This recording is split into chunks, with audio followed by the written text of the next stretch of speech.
pembicaraan mengenai fungsi inverse, kita akan mulai dengan mengingat-ingat kembali apa itu fungsi injektif atau fungsi satu ke satu.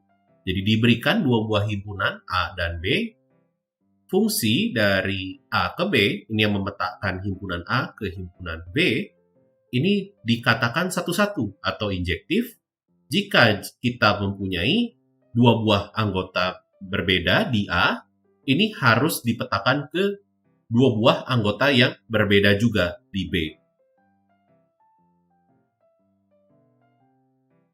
Nah, dari sisi atau sudut pandang grafik fungsi, kita bisa mengecek suatu fungsi itu injektif atau tidak dengan menggunakan uji garis mendatar. Diberikan grafik fungsi sebagai berikut.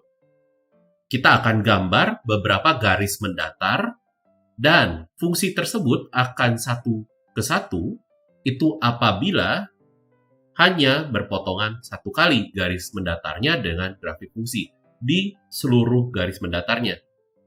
Sebagai ilustrasi, jika kita punya grafik fungsi berikut, dia tidak fungsi injektif karena kita bisa lihat di bagian ini kita mempunyai satu buah garis di mana perpotongannya dengan grafik fungsi itu lebih dari satu titik. Sebagai contoh yang kontras, untuk grafik fungsi di sebelah kiri, kita punya dia adalah grafik fungsi yang injektif ya, dari fungsi yang injektif.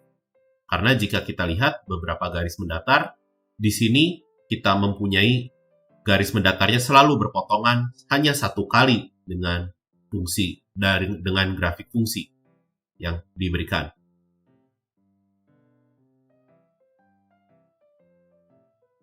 Sekarang kita akan lihat definisi dari fungsi inverse.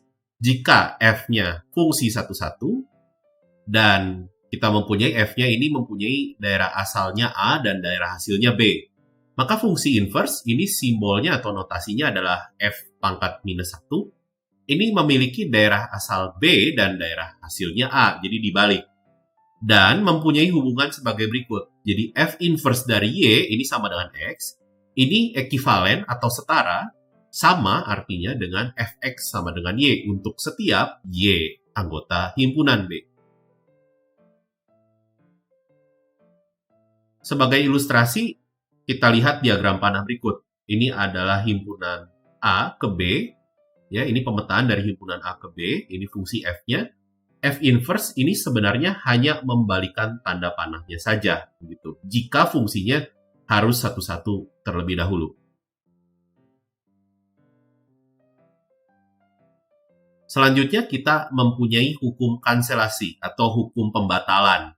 Jadi di sini untuk setiap X anggota A, ingat A-nya adalah daerah asal fungsi F, F inverse dari Fx ini akan sama dengan X. Dan kebalikannya untuk setiap X anggota B, F dari F inverse X ini akan sama dengan X. Sebagai ilustrasi, kita lihat diagram bentuk mesin sebagai berikut. Jadi dari X, keluarlah di sini Fx ya, sebagai outputnya. Dan Fx ini kita masukkan ke mesin F inverse, dan akan kembali lagi menjadi X, sesuai dengan definisi fungsi inverse-nya.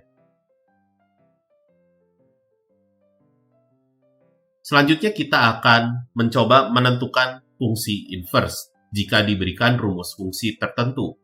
Di sini kita akan lihat contoh yang paling sederhana dulu, yaitu fungsi linear, yaitu fungsi berpangkat 1 ya di sini, fx sama dengan 7x dikurangi 3. Pertama-tama untuk menentukan fungsi inverse, kita ingat bahwa y sama dengan 7x min 3. Ini kita tuliskan sebagai berikut. Dan yang akan kita lakukan adalah kita akan buat X sebagai persamaan dalam Y. Seakan-akan kita akan memindahkan ruas di sini. Jadi Y sama dengan 7X min 3 ini setara dengan Y plus 3 sama dengan 7X. Maka dari itu kita bisa peroleh X-nya adalah Y ditambah 3 dibagi dengan 7. Dan inilah ekspresi untuk fungsi inverse kita. Maka dari itu, F inverse X ini adalah X ditambah 3 dibagi dengan 7. Contoh lainnya, kita bisa lihat Fx sama dengan X pangkat 3 ditambah 1. Di sini kita akan lakukan cara yang persis, jadi kita akan buat dulu Y sama dengan fungsinya, yaitu X pangkat 3 ditambah 1, lalu kita akan perhatikan bahwa Y-1 itu akan sama dengan X pangkat 3. Maka dari itu, X bisa diperoleh dengan memangkatkan sepertiga di masing-masing ruasnya. Jadi kita punya X sama dengan akar pangkat 3 dari Y-1. Sehingga bisa kita simpulkan fungsi inversnya adalah akar pangkat 3 dari X-1.